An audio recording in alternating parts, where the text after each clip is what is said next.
ವೀರಭದ್ರಸ್ವಾಮಿ ಗ್ರಾಮಾಂತರ ಪ್ರೌಢಶಾಲೆಯಲ್ಲಿ 10ನೇ ತರಗತಿ ಓದುತ್ತಿದ್ದೇನೆ. ಈ ದಿನ ನಮ್ಮ ಶಾಲೆಯಲ್ಲಿ ಕನ್ನಡ ರಸಪ್ರಶ್ನೆ ಕಾರ್ಯಕ್ರಮವನ್ನು ಹಮ್ಮಿಕೊಂಡಿದ್ದೇವೆ. ಮೊದಲನೇ ಪ್ರಶ್ನೆ ಮೊದಲ ತಂಡಕ್ಕೆ. ಸಂಕಲ್ಪ ಗೀತೆ ಪದ್ಯವನ್ನು ಬರೆದ ಕವಿಯ ಹೆಸರು? ಶಿವರುದ್ರಪ್ಪ.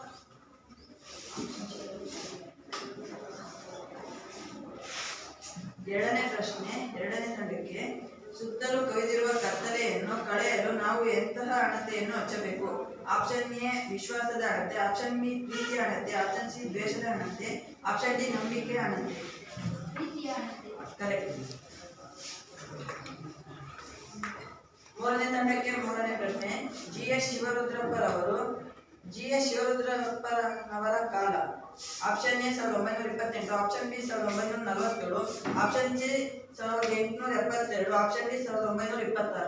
1926. ಕರೆಕ್ಟ್. ನಾಲ್ಕನೇ ತಂಡಕ್ಕೆ ನಾಲ್ಕನೇ ಪ್ರಶ್ನೆ. ಜಿ.ಎಸ್. ಶಿವರುದ್ರಪ್ಪನವರು ಎಲ್ಲಿ ಜನಿಸಿದರು? ಆಪ್ಷನ್ ಎ ಶಿವಮೊಗ್ಗ ಜಿಲ್ಲೆಯ ಸೊರಬ ತಾಲೂಕು, ಆಪ್ಷನ್ ಬಿ ಹಾಸನ ಜಿಲ್ಲೆಯ ಅರಕಲಗೂಡು, ಆಪ್ಷನ್ ಸಿ ಶಿವಮೊಗ್ಗ ಜಿಲ್ಲೆಯ ಶಿಕಾರಿಪುರ, ಆಪ್ಷನ್ ಡಿ ತುಮಕೂರು ಜಿಲ್ಲೆಯ ಚಿಕ್ಕನಾಯಕನಹಳ್ಳಿ. ಶಿವಮೊಗ್ಗ ಜಿಲ್ಲೆಯ ಶಿಕಾರಿಪುರ. ಕರೆಕ್ಟ್. ಐದನೇ ತಂಡಕ್ಕೆ ಐದನೇ ಪ್ರಶ್ನೆ. ಜಿ.ಎಸ್. ಶಿವರುದ್ರಪ್ಪನವರಿಗೆ ಇದ್ದ ಬಿರುದು ಯಾವುದು? ಎ ಕವಿ ಚಕ್ರವರ್ತಿ, ಆಪ್ಷನ್ ಬಿ ರಾಷ್ಟ್ರಕವಿ, ಆಪ್ಷನ್ ಸಿ ಚಕ್ರವರ್ತಿ, ಆಪ್ಷನ್ ಡಿ ಆದಿಕವಿ. ರಾಷ್ಟ್ರಕವಿ. ನಿಮ್ಮ ಉತ್ತರ ಸರಿ. ಆರನೇ ತಂಡಕ್ಕೆ ಪ್ರಶ್ನೆ. ಬಿರುಗಾಳಿಗೆ ಹೊಯ್ದಾಡುತ್ತಿರುವ ಹಡಗನ್ನು ಹೇಗೆ ಮುನ್ನಡೆಸಬೇಕು? ಎ ಬೇಸರದಲ್ಲಿ, ಬಿ ಎಚ್ಚರದಲ್ಲಿ, ಸಿ ದುಃಖದಲ್ಲಿ, ಡಿ ಅವಸರದಲ್ಲಿ. ಕರೆಕ್ಟ್.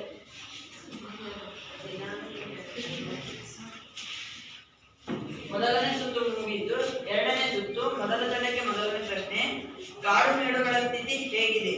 ಆಪ್ಷನ್ ಎ ಬರಡಾಗಿದೆ, ಆಪ್ಷನ್ ಬಿ ಎತ್ತರವಾಗಿದೆ, ಆಪ್ಷನ್ ಸಿ ಹಸುರಾಗಿದೆ, ಆಪ್ಷನ್ ಡಿ ಬರಡಾಗಿದೆ. ಸರಿಯಾಗಿ.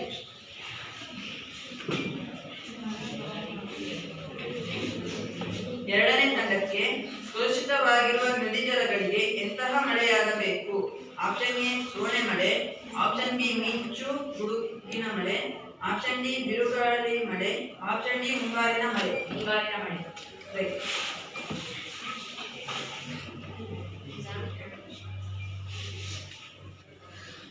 ಮೂರನೇ ತಂಡಕ್ಕೆ. ಸಂಕಲ್ಪ ಗೀತೆ ಪದ್ಯವನ್ನು ಯಾವ ಕವನ ಸಂಕಲನದಿಂದ ಆರಿಸಿಕೊಳ್ಳಲಾಗಿದೆ?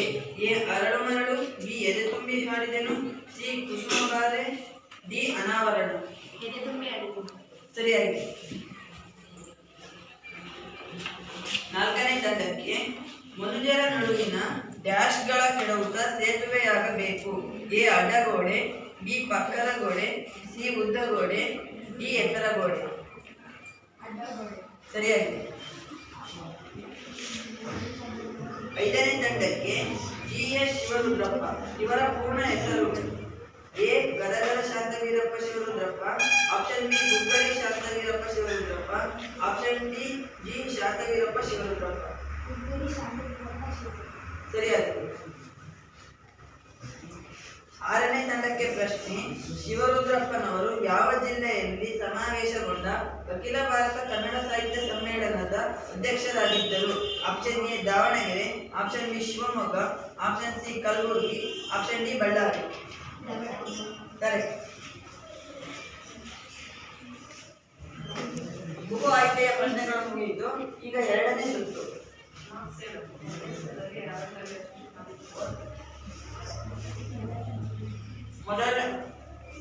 ಮೊದಲನೇ ಸುತ್ತಿನಲ್ಲಿ ಕುವೆಂಪು ತಂಡ 20 ಅಂಕಗಳನ್ನು ಗಳಿಸಿದೆ. ಸರಾಸರಿಯ ತಂಡವು 20 ಅಂಕಗಳನ್ನು ಗಳಿಸಿದೆ.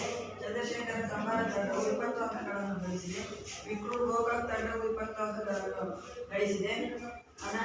ಅನಂತಮೂರ್ತಿ ತಂಡವು 20 ಅಂಕಗಳನ್ನು ಗಳಿಸಿದೆ. ಶಿವರಾಮ ಕಾರಂತ ತಂಡವು 20 ಅಂಕಗಳನ್ನು ಗಳಿಸಿದೆ. ಈಗ ಎರಡನೇ ಸುತ್ತು ಒಂದೊಂದು ವಾಕ್ಯದ ಪ್ರಶ್ನೆಗಳು. ಮೊದಲನೇ ತಂಡಕ್ಕೆ ಪ್ರಶ್ನೆ. ನದಿ ಜಲಗಳು ಏನಾಗಿವೆ?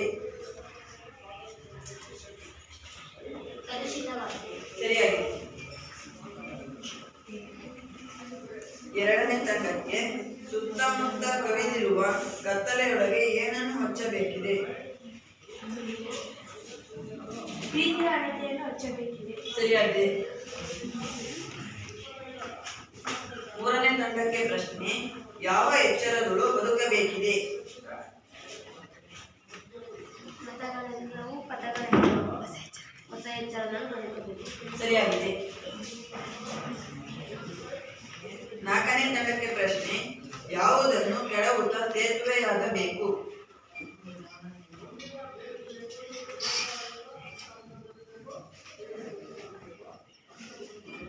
ಯಾವುದನ್ನು ಕೆಡವುತ್ತಾ ಸೇತುವೆಯಾಗಬೇಕು? ಮನುಷ್ಯರ ನಡುವಿನ ಅಡ್ಡಗೋಡೆಗಳನ್ನು ಕೆಡವುತ್ತಾ ಸೇತುವೆಯಾಗಬೇಕು. ಸರಿಯಾಗಿದೆ. ಐದನೇ ತಂಡಕ್ಕೆ ಪ್ರಶ್ನೆ, ಯಾವುದಕ್ಕೆ ಮುಂಗಾರಿನ ಮಳೆಯಾಗಬೇಕು?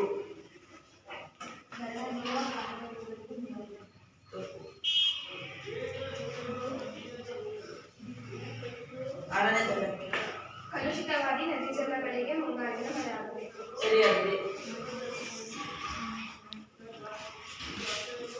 ಆರನೇ ತಂಡಕ್ಕೆ ಪ್ರಶ್ನೆ, ಯಾವುದರ ನಡುವೆ ನಾಳಿನ ಕನಸನ್ನು ಬಿತ್ತಬೇಕು? ಸಂಶಯಗಳು ಮತ್ತು ಖಂಡಿತಗಳು ಸರಿಯಾಗಿದೆ.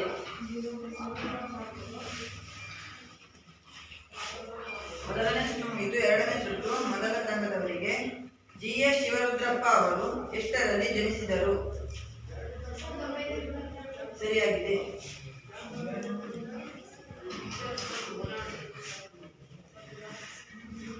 ಪದದ ಅರ್ಥ ಏನು?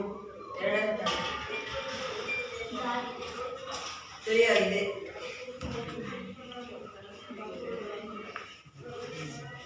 ಮೂರನೇ ತಂಡಕ್ಕೆ ಪ್ರಶ್ನೆ, GS ಶಿವರುದ್ರಪ್ಪನವರು ಕಾವ್ಯಾರ್ಥ ಚಿಂತನ ಕೃತಿಗೆ ಯಾವ ಪ್ರಶಸ್ತಿ ಲಭಿಸಿದೆ?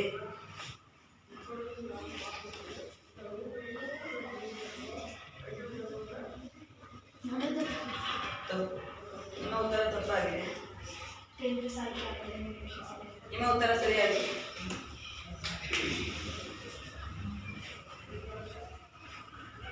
ನಾಲ್ಕನೇ ತಂಡಕ್ಕೆ ನೇರವಾದ ಪ್ರಶ್ನೆ, ಕಲುಷಿತ ಪದದ ಅರ್ಥ ಏನು?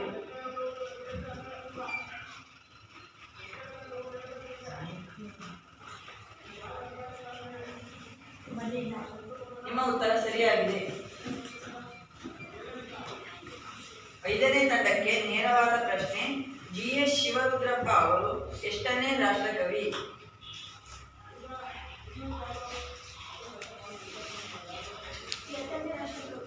ನಿಮ್ಮ ಉತ್ತರ ತಪ್ಪಾಗಿದೆ.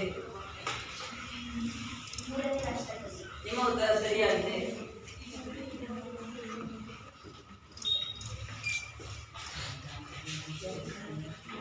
ಆರನೇ ತಂಡಕ್ಕೆ ನೇರವಾದ ಪ್ರಶ್ನೆ, ಸಂಕಲ್ಪ ಗೀತೆ ಪದ್ಯವನ್ನು ಯಾವ ಕವನ ಸಂಕಲನದಿಂದ ಆರಿಸಿಕೊಳ್ಳಲಾಗಿದೆ? ನಿಮ್ಮ ಉತ್ತರ ಸರಿಯಾಗಿದೆ.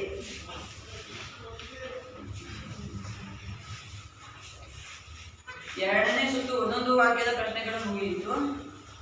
ಕುವೆಂಪು ತಂಡವು 20 ಅಂಕಗಳನ್ನು ಗಳಿಸಿದೆ. ದ.ರಾ ಬೇಂದ್ರೆ ತಂಡವು 20 ಅಂಕಗಳನ್ನು ಗಳಿಸಿದೆ. ಚಂದ್ರಶೇಖರ ಕಂಬಾರ ತಂಡವು 10 ಅಂಕಗಳನ್ನು ಗಳಿಸಿದೆ. ವಿಕ್ರು ಗೋಕಾಕ್ ತಂಡವು 25 ಅಂಕಗಳನ್ನು ಗಳಿಸಿದೆ. ಅನಂತಮೂರ್ತಿ ತಂಡವು 0 ಅಂಕಗಳನ್ನು ಗಳಿಸಿದೆ. ಶಿವರಾಮ ಕಾರಂತ ತಂಡವು 15 ಅಂಕಗಳನ್ನು ಗಳಿಸಿದೆ. ಈಗ ಮೂರನೇ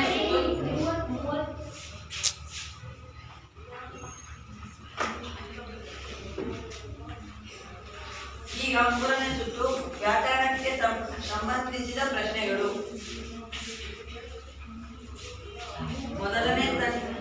ಮೊದಲನೇ ತಂಡಕ್ಕೆ ಪ್ರಶ್ನೆ, ಆಡು ಈ ಪದದ ವಿದ್ಯಾರ್ಥಕ ರೂಪ.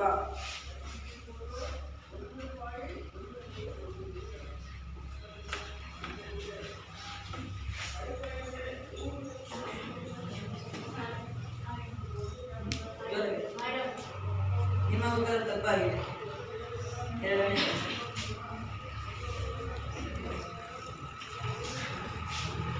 ಆಡಿಯಾನು. ನಿಮ್ಮ ಉತ್ತರ ತಪ್ಪಾಗಿದೆ.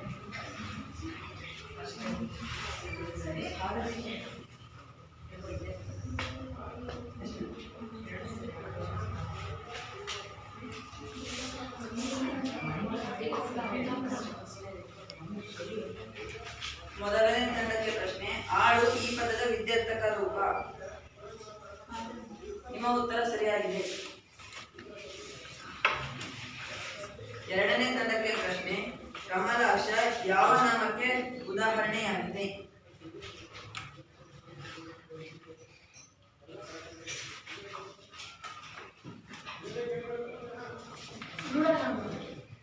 ನಿಮ್ಮ ಉತ್ತರ ತಪ್ಪಾಗಿದೆ.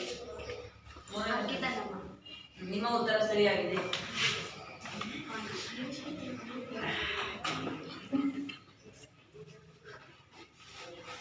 ಮೂರನೇ ತಂಡಕ್ಕೆ ಪ್ರಶ್ನೆ. ನಿಲ್ಲಿಸು ಈ ಪದದ ಧಾತು. ನಿಮ್ಮ ಉತ್ತರ ಸರಿಯಾಗಿದೆ.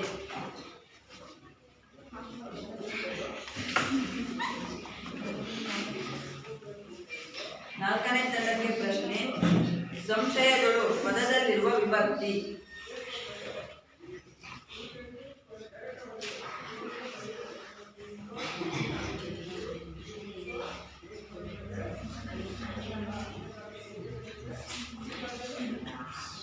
ಸಂಶಯಗಳು ಈ ಪದದಲ್ಲಿರುವ ವಿಭಕ್ತಿ.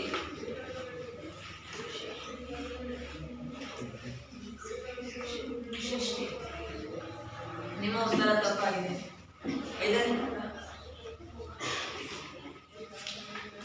ಸಂಶಯದೊಳ್ ಈ ಪದದಲ್ಲಿರುವ ವಿಭಕ್ತಿ ಯಾವುದು? ನಿಮ್ಮ ಉತ್ತರ ಸರಿಯಾಗಿದೆ. ಐದನೇ ತಂಡಕ್ಕೆ ನೇರವಾದ ಪ್ರಶ್ನೆ. ಬಿರುಗಾಳಿಗೆ ಪದದಲ್ಲಿರುವ ವಿಭಕ್ತಿ ಪ್ರತ್ಯಯ ಯಾವುದು? ಐದನೇ ತಂಡಕ್ಕೆ ಪ್ರಶ್ನೆ. ಬಿರುಗಾಳಿಗೆ ಪದದಲ್ಲಿರುವ ವಿಭಕ್ತಿ ಪ್ರತ್ಯಯ ಯಾವುದು? ನಿಮ್ಮ ಉತ್ತರ ತಪ್ಪಾಗಿದೆ. ನಿಮ್ಮ ಉತ್ತರ ಸರಿಯಾಗಿದೆ.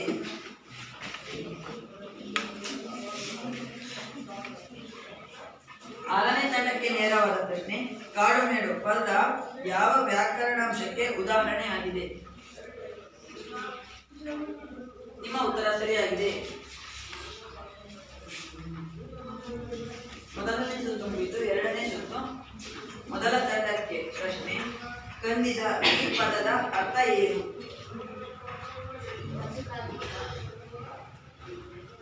ನಿಮ್ಮ ಉತ್ತರ ಸರಿಯಾಗಿದೆ. ಎರಡನೇ ತಂಡಕ್ಕೆ ನೇರವಾದ ಪ್ರಶ್ನೆ. ತೆಂಕಣ ಯಾವ ವಾಚಕ ಪದಕ್ಕೆ ಉದಾಹರಣೆಯಾಗಿದೆ? ನಿಮ್ಮ ಉತ್ತರ ಸರಿಯಾಗಿದೆ.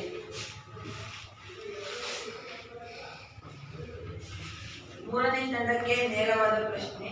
ಸರ್ವನಾಮಗಳನ್ನು ಎಷ್ಟು ವಿಧಗಳಾಗಿ ವಿಂಗಡಿಸಲಾಗಿದೆ? ನಿಮ್ಮ ಉತ್ತರ ಸರಿಯಾಗಿದೆ. ನಾಲ್ಕನೇ ತಂಡಕ್ಕೆ ನೇರವಾದ ಪ್ರಶ್ನೆ. ಸರ್ವನಾಮದ ವಿಧಗಳು ಯಾವುವು?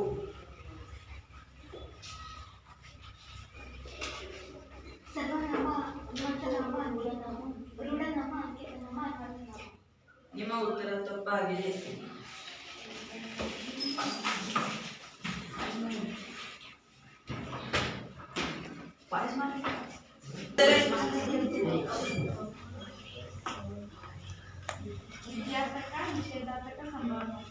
ನಿಮ್ಮ ಉತ್ತರ ತಪ್ಪಾಗಿದೆ. ಬಸ್.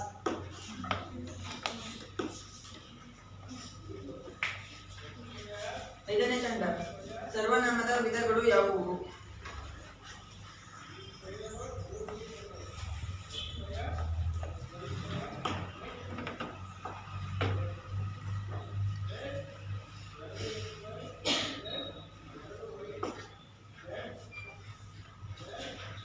ನಿಮ್ಮ ಕಾಲಾವಕಾಶ ಮುಗಿತಾ ಇದೆ.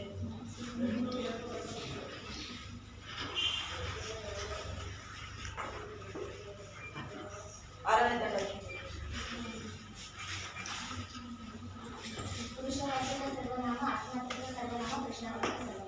ನಿಮ್ಮ ಉತ್ತರ ಸರಿಯಾಗಿದೆ. ಐದನೇ ತಂಡಕ್ಕೆ ನೇರವಾದ ಪ್ರಶ್ನೆ. ವಸಂತವಾಗುತ್ತ ಇದು ಯಾವ ಸಂಧಿಗೆ ಉದಾಹರಣೆ ಆಗಿದೆ? ವಸಂತವಾಗುತ್ತಾ ಇದು ಯಾವ ಸಂಧಿಗೆ ಉದಾಹರಣೆಯಾಗಿದೆ?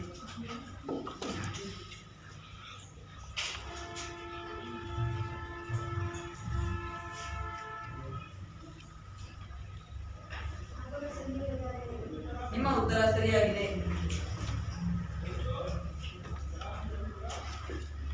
6ನೇ ತಂಡಕ್ಕೆ ನೇರವಾದ ಪ್ರಶ್ನೆ. ನೋಡು ಈ ಪದದ ಸರ್ವನಾರ್ಥಕ ರೂಪ.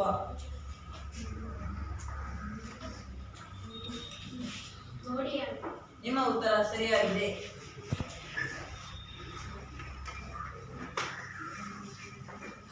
ಎರಡನೇ ಸುತ್ತು ಮುಗಿದು 3ನೇ ಸುತ್ತು. ಮೊದಲನೇ ತಂಡಕ್ಕೆ ಮೊದಲನೇ ಪ್ರಶ್ನೆ. ಅಂಕುಶ ಪದದ ತದ್ಭವ ರೂಪ. ನಿಮ್ಮ ಉತ್ತರ ಸರಿಯಾಗಿದೆ.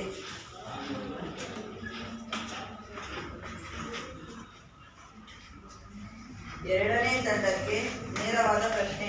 ಹೊಸಗಾಲ ಪದದ ಸಂಧಿ. ಹೊಸಗಾಲ ಈ ಪದದ ಸಂಧಿ. ಎರಡನೇ ತಂಡಕ್ಕೆ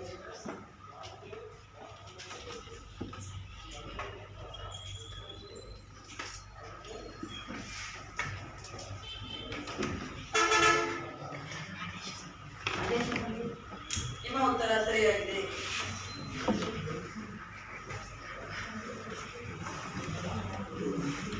ಮೂರನೇ ತಂಡಕ್ಕೆ ನೇರವಾದ ಪ್ರಶ್ನೆ. ಅರಸು ಪದದ ಸಮಾನಾರ್ಥಕ ರೂಪ.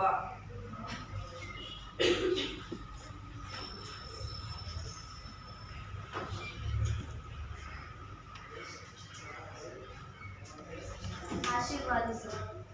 ನಿಮ್ಮ ಉತ್ತರ ಸರಿಯಾಗಿದೆ.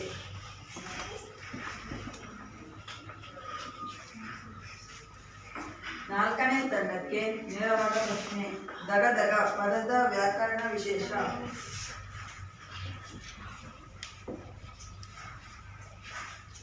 ದಗದಗ ಪದದ ವ್ಯಾಕರಣ ವಿಶೇಷ. ನಿಮ್ಮ ಉತ್ತರ ತಪ್ಪಾಗಿದೆ.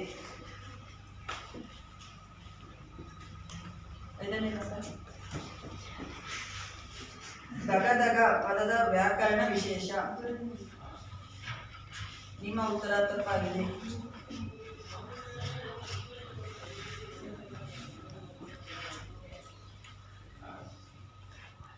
ಆರನೇ ತಂಡ.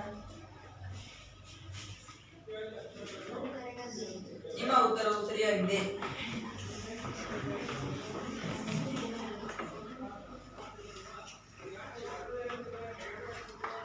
ಐದನೇ ತಂಡಕ್ಕೆ ನೇರವಾದ ಪ್ರಶ್ನೆ. ಷಟ್ಪದಿ ಎಂದರೇನು?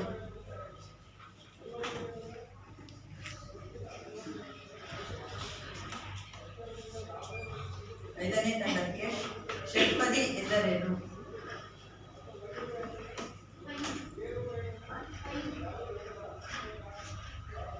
ನಿಮ್ಮ ಉತ್ತರ ತಪ್ಪಾಗಿದೆ.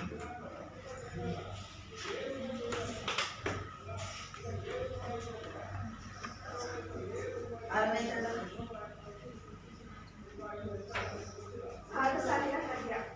ನಿಮ್ಮ ಉತ್ತರ ಸರಿಯಾಗಿದೆ.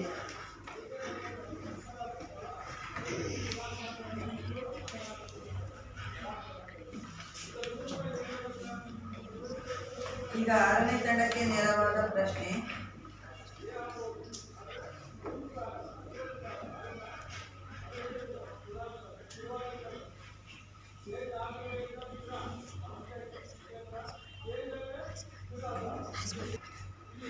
ಸರ್ವನಾಮದ ವಿಧಗಳಾವುವು?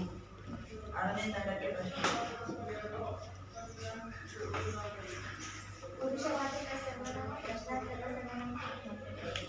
ನಿಮ್ಮ ಉತ್ತರ ಸರಿಯಾಗಿದೆ.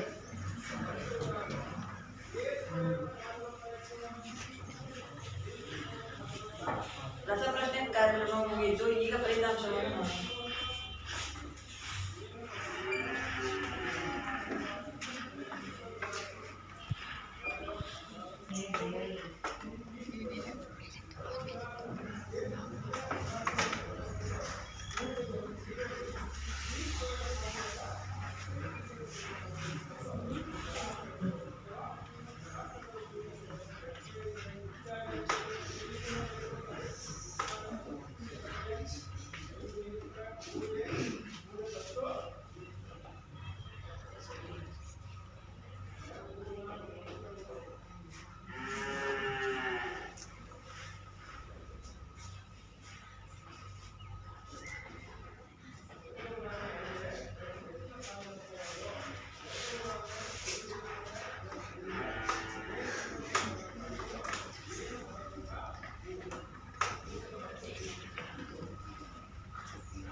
ಮೊದಲನೇ ತಂಡ ಕುವೆಂಪು ತಂಡವು 70 ಅಂಕಗಳನ್ನು ಗಳಿಸಿದೆ. ಎರಡನೇ ತಂಡ ದ.ರಾ ಬೇಂದ್ರೆ ತಂಡವು 60 ಅಂಕಗಳನ್ನು ಗಳಿಸಿದೆ. ಮೂರನೇ ತಂಡ ಚಂದ್ರಶೇಖರ ಕಂಬಾರ ತಂಡವು 65 ಅಂಕಗಳನ್ನು ಗಳಿಸಿದೆ. ನಾಲ್ಕನೇ ತಂಡ ವಿಕ್ರು ಗೋಕಾಕ್ ತಂಡವು 45 ಅಂಕಗಳನ್ನು ಗಳಿಸಿದೆ. ಅನಂತಮೂರ್ತಿ ತಂಡವು 30 ಅಂಕಗಳನ್ನು ಗಳಿಸಿದೆ. ಶಿವರಾಮ ಕಾರಂತ ತಂಡವು 100 ಅಂಕಗಳನ್ನು ಗಳಿಸಿದೆ.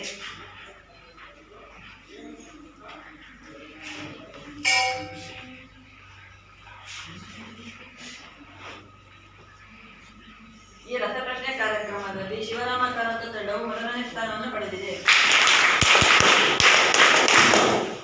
ಕುವೆಂಪು ತಂಡವು 2ನೇ ಸ್ಥಾನವನ್ನು ಪಡೆದಿದೆ.